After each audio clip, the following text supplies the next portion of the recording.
Hoje, pessoal, eu vou falar sobre um assunto bem interessante e ele gera muita polêmica porque cada quimbanda tem o seu conceito e sua tradição. Mas, como sempre, é importante ressaltar que o respeito aqui acontece acima de tudo. Então, eu não venho ferir fundamentos de outras casas, de outras egrégoras e nem muito menos de outros tatas, de outros sacerdotes do culto de quimbanda. Mas eu venho falar sobre oráculos dentro da quimbanda.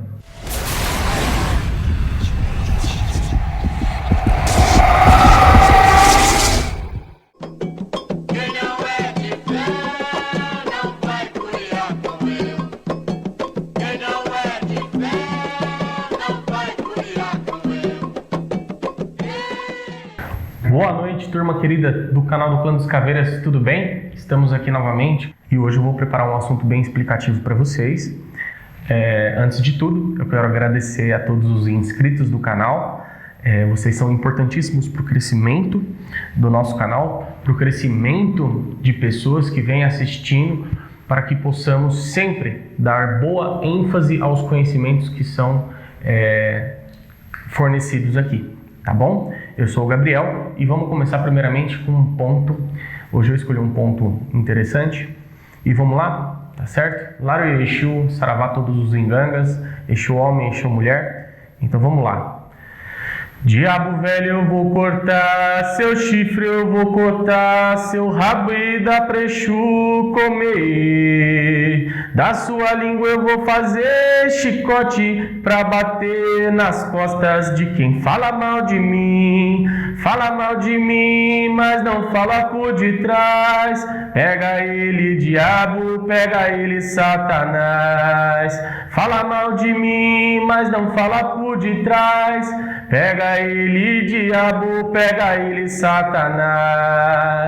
Saravá todos os Exus, todos os engangas, Laroê todas as linhagens ancestrais dos reinos da quimbanda, e que assim seja, assim se faça e assim será. Vamos lá. Todos nós sabemos que a predominância do culto de quimbanda aqui no Brasil ela vem de origem banto. Nós sabemos também que ocorreram ao longo dos anos, ao longo dos séculos no Brasil, essa influência também do povo Yorubá, do povo Nagô e entre outros povos também que eu havia explicado, que seriam os mussumis, que seriam os negros maometanos. Expliquei em vídeos anteriores que no final do século XVIII ocorreu a revolta dos malês por questão de expressão cultural, né? E em detrimento dessas misturas ocorreram várias formas de se trabalhar com oráculos dentro da quimbanda. Em especial vou falar da minha tradição, e na minha tradição nós entendemos o seguinte: você deve ter o assentamento do seu Exu, da sua pombagira, e você deve ter um terceiro assentamento que algumas pessoas determinam como trinca ou como zelador. Esse terceiro Exu, ele, dentro da minha tradição, é responsável por zelar pelo espaço da egrégora, dando suporte ao casal que lhe é assentado no ato de iniciação. Os oráculos, eu vou falar mais ou menos sobre alguns oráculos. Então, os oráculos são assim, um jogo de búzios de confirmação, onde cada assentamento, no pé de cada assentamento existe um jogo de 4 búzios que serve especificamente para obter respostas, aprovações daquela entidade em relação a um feitiço, em relação a uma limpeza, em relação a um corte, né? E aí você vai fazer as perguntas antes dos atos energéticos serem executados e depois desses atos energéticos serem executados. É interessante também falar que esse jogo de 4 búzios, que nós chamamos de búzios negros ou os búzios africanos, eles são especificamente daquele Exu. É aquele Exu que vai comunicar diretamente o seu adepto sobre o sim, sobre o não, sobre se está favorável e se não está favorável. Isso também não dá a liberdade do adepto ficar perguntando inúmeras vezes, tentando buscar um sim, ou quando até mesmo a entidade não quer falar a respeito daquilo. Então é um jogo delicado e é um jogo especificamente para meramente confirmações de tarefas do dia a dia, dos trabalhos de manutenção de um quimbandeiro, tá? Depois nós temos o jogo de 7 búzios. E quando nós falamos do jogo de 7 búzios, as pessoas confundem muito com o jogo de Exu, que é professado dentro das culturas de candomblé. E vale lembrar que dentro do candomblé nós temos diversas ramificações. Essas ramificações são chamadas de nações. Por que eu estou falando isso? Para poder dar a ênfase do que seria um jogo de 7 búzios dentro da Quimbanda, que tem um conceito e uma alusão totalmente diferente do que é o jogo de Exu professado nas nações de Queto, de Candomblé. Primeiramente, a coisa mais importante é se entender que o jogo de Exu, dentro do Candomblé, tanto quanto o jogo de 7 búzios quanto o jogo de 16 búzios, eles são trabalhados por Odu. Esses Odus, eles dão as determinantes e os caminhos que têm ressonância energética com determinados orixás, né? E na Quimbanda isso não é professado. Se eu professar isso dentro da Quimbanda, eu estou ferindo o fundamento do Candomblé e cada culto no seu quadrado. Vocês precisam entender que o povo de Angola não tem Ifá como seu alicerce de oráculo. O povo de Angola não tem Ifá como seu alicerce de oráculo. O povo de Angola vinha trazendo um outro inquice, uma outra divindade que faria a regência dos seus oráculos.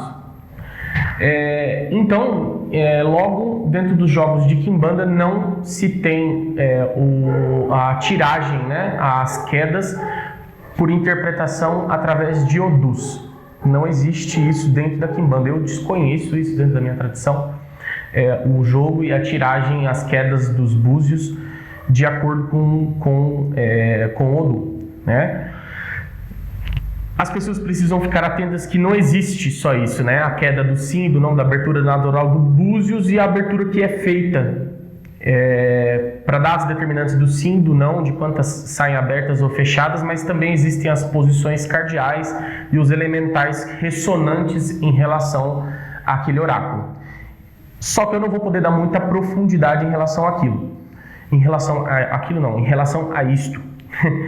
E vamos lá.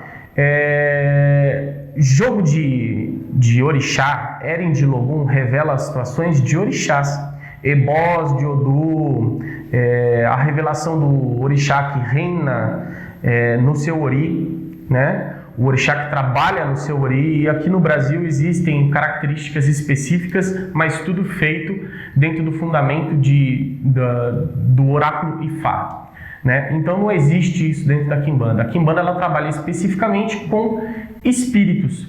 Seria injusto um quimbandeiro adquirir um jogo de búzios do sistema Eren de Logum, que contém 16 Odus, né?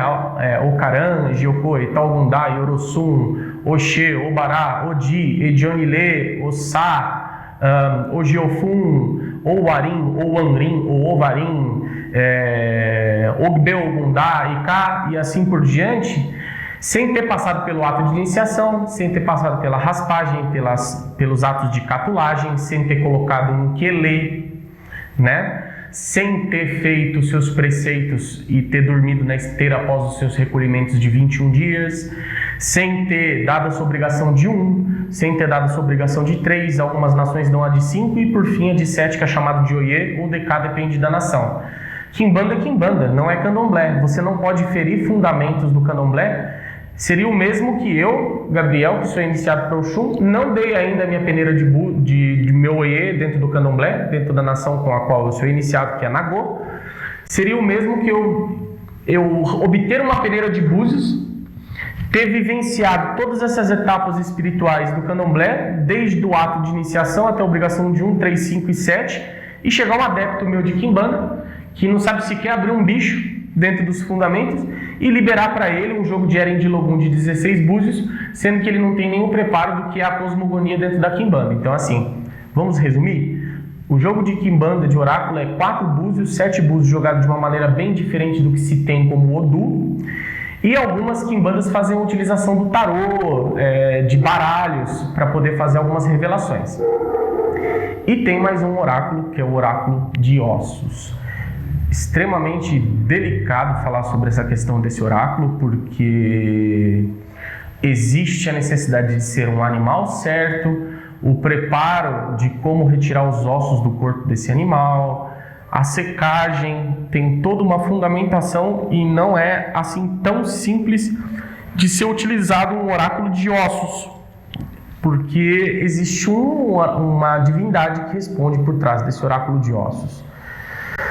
E é isso, são esses oráculos que são utilizados. Eu não tenho oráculo de ossos, não trabalho com oráculo de ossos, eu estou apenas contando o fato de que existe, né? E para finalizar, uma das coisas mais importantes que é essencial passar para o público é que vocês entendam também que é assim, é muito raro um sacerdote sério que revele com facilidade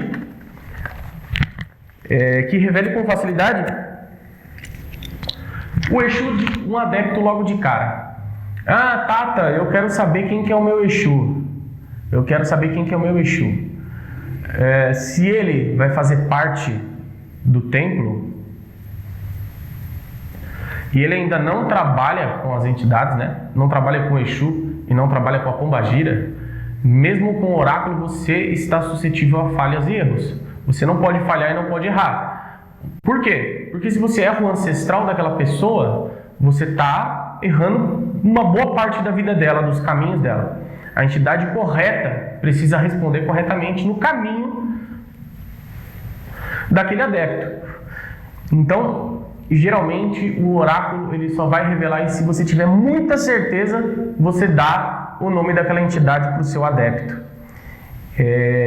Inclusive para não interferir no trabalho mediúnico que vai ser feito na lapidação desse adepto dentro da corrente, dentro do trabalho de Quimbanda, se for um templo de Quimbanda que é aberto a adeptos, pois muitos quimbandeiros são feiticeiros solitários e não aceitam seus adeptos. Aí com a questão dos clientes é uma outra história.